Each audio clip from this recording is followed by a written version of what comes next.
Good morning, Illini, and welcome back to Healthy Illini. I'm Matt Schrock, your host as always, and today we're in part 2 of Quad Questions. Last time we talked about nutrition. Today we're going to touch on stress and mental health, but let's go ahead and jump right back in.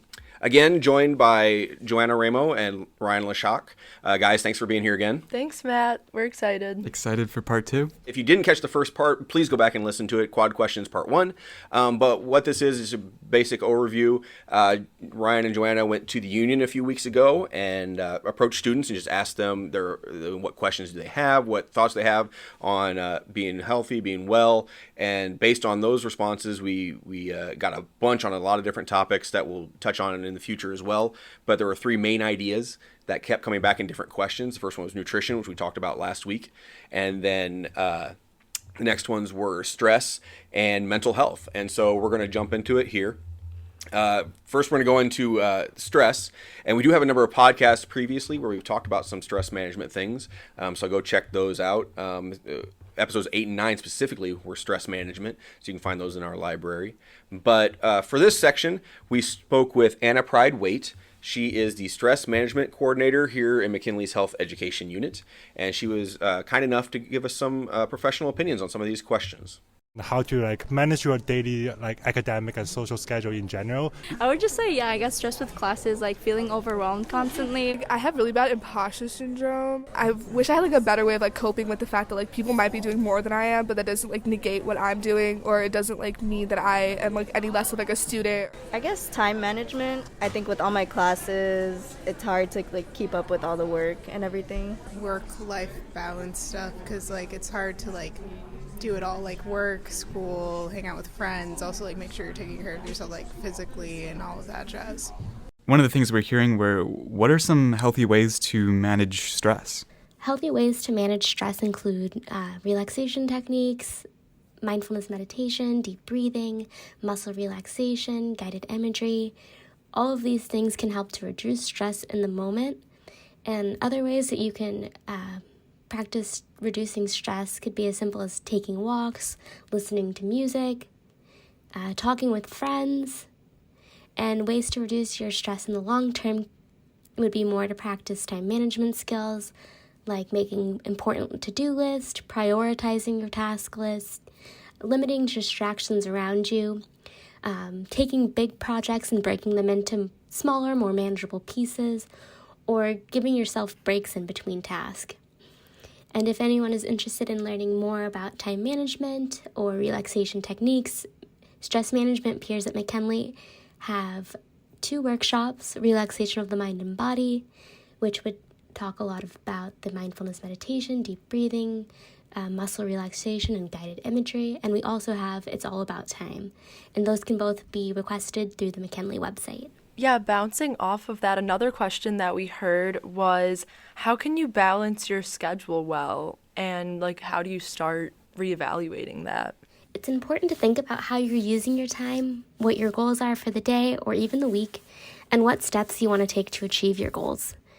It can be helpful to create a to-do list, prioritizing things by things you must do, like homework assignments that are due that evening or the next day.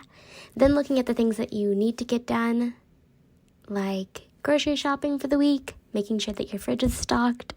And lastly, looking at things that you want to do, like catching up on Netflix shows, hanging out with friends.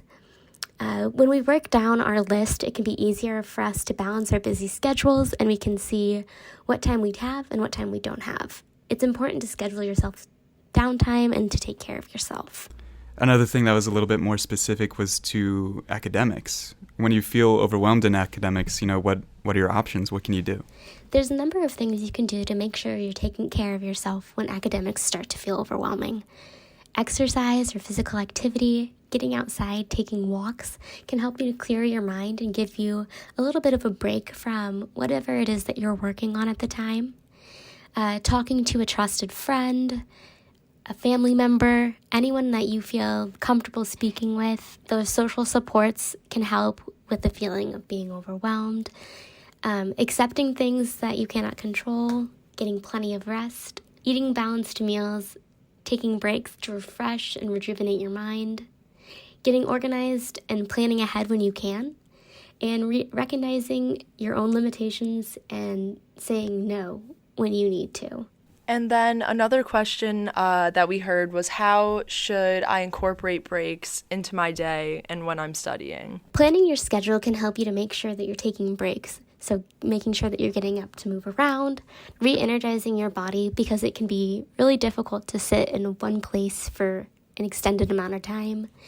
And taking short study breaks and incorporating those into your day can help you to refocus, and you can practice breathing, stretching, taking a short walk before returning to your homework feeling a little bit more refreshed. All right, as we said last time with the nutrition, neither one of you are new to campus. You are established students. You've been here, and stress is something I'm sure that's touched you at some point. You've had to deal with it just a little bit. And I'm sure a lot of these ideas that were shared are not new to you because you've been here long enough, and we talk about stress a lot. And you've worked at McKinley, and we talk about how to manage stress here as well. But what things jumped out at you, or what things did you say that you're like, yeah, that was a really good thing that I've incorporated, or that's a really important part of stress management? Yeah, one thing that I do that definitely helps managing my stress is just getting thoughts out of my head, like into physical forms. She talked about creating a to-do list. I know my older brother had a whiteboard, and a lot of students have whiteboards where they write deadlines down. I use a Google Doc where I literally have all my classes and the assignments on there and keep track of them. I even highlight things as they get closer to the deadline just to make sure I don't miss anything. Another thing that I do is like almost any thought or creative thought or thing I want to remember, I just put it in my phone as soon as I have it so I don't forget it. It's super helpful to just have it all in one place and be able to return to it and, not miss a single thought. And I know, like, when I am feeling stressed out, I like to, engage in physical activity, going to the ARC, the Activities or Recreation Center, or, the gym. I know my friends often work or study in groups at the library, so they don't feel alone. They can all work together and stress out together. I was just wondering if there's anything that you did, Joanna, that you would recommend. Yeah, I like the idea of studying in groups. I don't think that works for everyone, but I do think it's good to do that sometimes when it can make you feel better when you realize that everyone else is stressed and maybe struggling too. Because I think a lot of the times my stress, especially when it comes to academics, comes from feeling not as or inadequate maybe to others. And I think that's like really not the case, and everyone struggles at some point. And so sometimes studying with groups can help because someone can just explain something a little bit easier, or you can feel like you're not alone. So I think that's a good one, Ryan. I liked what Anna had to say about breaking big projects up into smaller pieces, because I really truly don't think that I understood that concept until college either. I did not do that in high school, and it just makes things very overwhelming. And so I think, like, if you have the time, which you usually do with bigger projects where you're kind of notified about them a month in advance or weeks in advance, like right when that happens, just breaking it up into 3 chunks or like all of that will help you so much down the line. And I think that whenever my roommate said something to me the other day that I feel like is very relevant to this, that really resonated with me. Whenever you feel bad about planning, if you're taking time out of your day to write in your planner or to make your to-do list, if you feel like you're wasting time with doing that, you're not. That's going to save you time. It's the same thing that we said with eating. Like prioritizing eating will make you more productive in the long end. You're not missing time when you're doing those things. So I liked what she said about that. And then, yeah, I think scheduling downtime is a really good one. So for me, my scheduled downtime is usually when I eat. So like I make my eating breaks kind of long because I know that I don't like to like break up when I'm on a grind studying, I don't really like to stop. But eating can be like a nice decompressing moment for me, and I think that's something that Anna pointed out as well. Joanna, you said if you're taking time to write it down, you feel like you might be wasting time. You're not. Everything that she talked about with stress management sounds fairly simple and sounds fairly small, but those types of things have massive impact on our days. It's like, Ryan, you said you write down your phone. how many of those ideas might have you lost if you hadn't written down, and how many of those ideas turned into great things, films you've made or projects you've worked on, and that little thing of just, hey, I'm gonna write my phone, or I'm gonna speak it into my, I'm gonna record in my phone, that little moment turned into something big. And that's kind of how stress management works. If we do little things like little breaks, a walk, some breathing exercises, those little things have huge impact, and that's really, really important on everybody, not just college students, but everything that we do. Okay, so we've talked about two of our big three in nutrition and in stress. The third one, the final section, is mental health, and we talk a lot about mental health here at Healthy Illini. No matter what the topic is, mental health almost always weaves its way in, because it's that important. Is that it just does. That's how mental health works. It's how we function. We've had episodes already from the counseling center. We've talked about seasonal affective disorder, about grief, just to name a few. And so for this one, we reached out again to one of our McKinley staff. We got responses from Murata Ritter. She's the administrative nurse for the McKinley Mental Health Unit. And so let's hear what she had to share.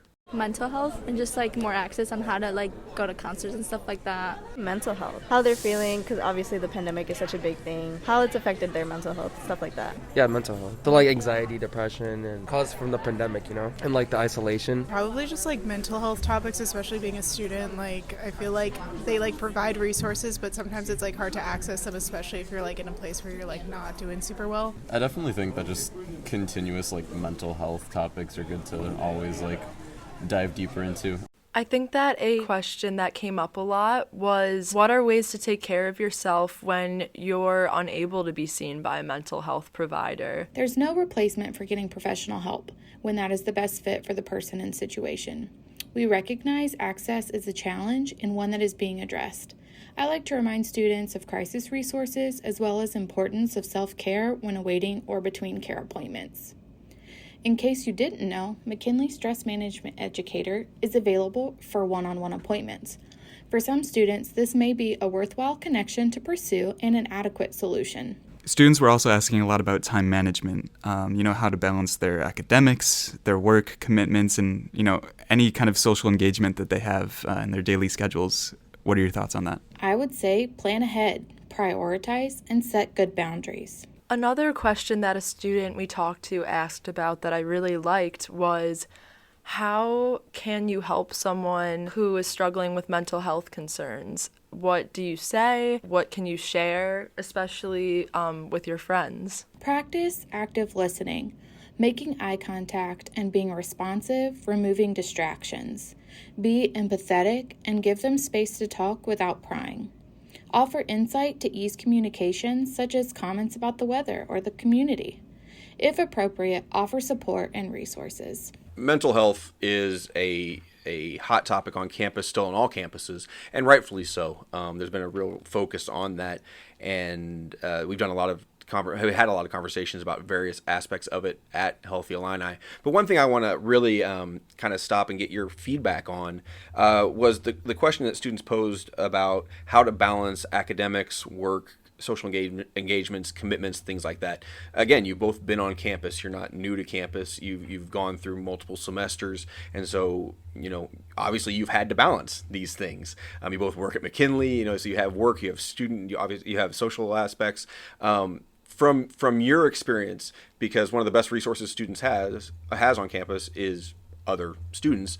From your experience, how do you maintain that balance, and what tips do you have for maintaining that balance? Yeah, I was talking to my boss, Jen, who used to work in stress management, more about what Murata said about prioritizing when you have a lot of different things to balance. We were talking about how it's really important to think about your have to, need to, and want tos. So prioritize the haves, the things that if you don't do those, that's going to have some big consequences.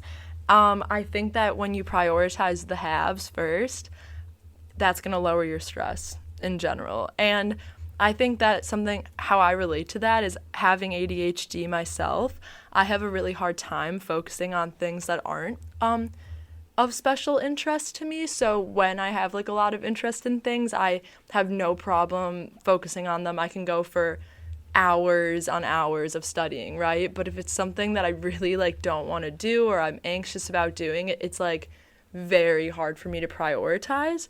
So I think something just like what I've done to remedy it, there's different ways for everyone, is literally making that list of the have-tos, the need-tos, and the want-tos. So you can see physically, oh, these are like the things that I really have to do. These are the things that I'm just kind of doing for fun and aren't maybe as don't need to be stressed as much. And I think that also my planner has helped a lot. I got a new planner that literally has, at the start of the month, it breaks up 3 goals that you want to accomplish that month, and then every day you have 3 goals over the day you want to accomplish, which breaks it up, and it basically does that. So it's just constantly you're setting goals, but you're breaking them up from day to day, week to week, to the overall month. And then at the end of the month you can kind of reflect, did I accomplish any of these goals? And if you're like, I only accomplished half, maybe I'm not doing as good of a job prioritizing as I should be, and you can reevaluate from there.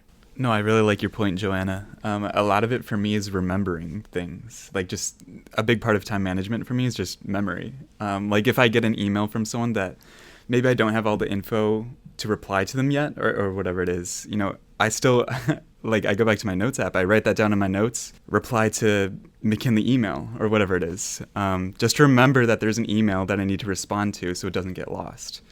For me, I balance a lot of responsibilities and projects, so just this like active to-do list that I update as soon as a new task comes in, like even if it is just an email or text I can't respond to yet, is probably one of the more important things that I do. I also wanted to put a note on like one of the questions was, what do I say to someone who's going through something? In my experience, nothing. Just be there. When you're in this situation, you're going to have anxiety about the person who's feeling bad, since you want them to be happy and you don't like seeing them sad. But it's so important to make sure that the interaction doesn't get turned to about you. Don't try to make them feel better so that you feel better. Like, they might not be ready to feel better, so give them that space to feel these emotions, but be there for them. If I can jump in real quick, you're spot on, Ryan. You are spot on. As somebody who's gone through numerous things in my life on both ends, I've been the one who's been the friend, and I've been the one who's been hurting, who's dealt with something. Sometimes just being there is the best. I like to describe it as just sitting in the ashes. If somebody's house burns down, you don't want to come up and tell them all the wonderful things the house was or where they need to move to. In that moment, just sit in the ashes. Just be there. Be willing to get dirty with them a little bit there. The other thing that's really important in that is if you're supporting somebody who's struggling with mental health concerns, be there with them. But when you're not with them, make sure you have self-care. Take care of yourself as well. It's the airplane thing. When the air masks drop down, if you don't put yours on first, you can't help the people around you. If you're not taking care of yourself and your mental health needs and making sure that you are healthy, as healthy as you can be, it's going to be harder to help other people properly. And so, yeah, you're right. I mean, that is absolutely fantastic thoughts on that for sure. Yeah, really quick responding to that. I completely agree, Matt. I think that self-care will help you help others.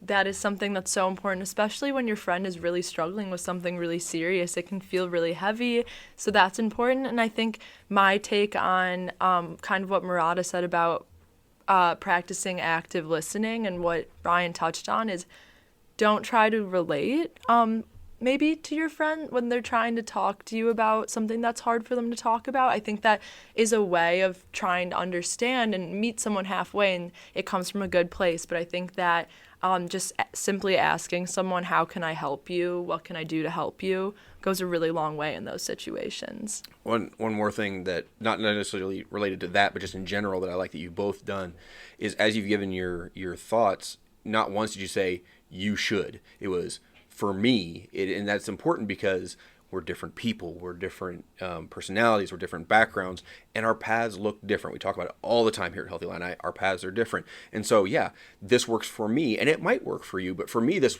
is what works, and it could change, be different for somebody else. And so I think that's really an important distinction, too, that if somebody's listening and they're like, oh, Ryan uses, his notes app, and he does it, and then I try it, it doesn't really work for me. That's okay. Find something else. Try it, but if it doesn't, push it along and move on.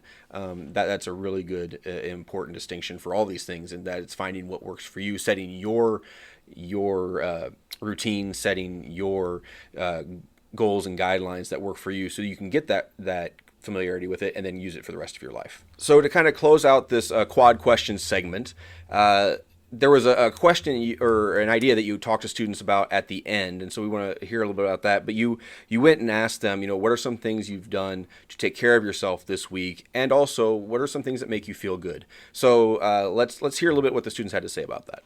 I went to the gym and I did a face mask, or when I'm stressed out, or I journal. I just decided to just go to sleep at 7 p.m. one night. I had a lot of stuff to do, but I decided not to do it because I was just tired and I knew dragging it out and trying to get it done would have just been worse for me. So I took a break, just turned everything off, went to bed early, and I just felt a lot better the next morning. I don't know, I wash my face every day, which is really refreshing. I had an economic midterm. I took it.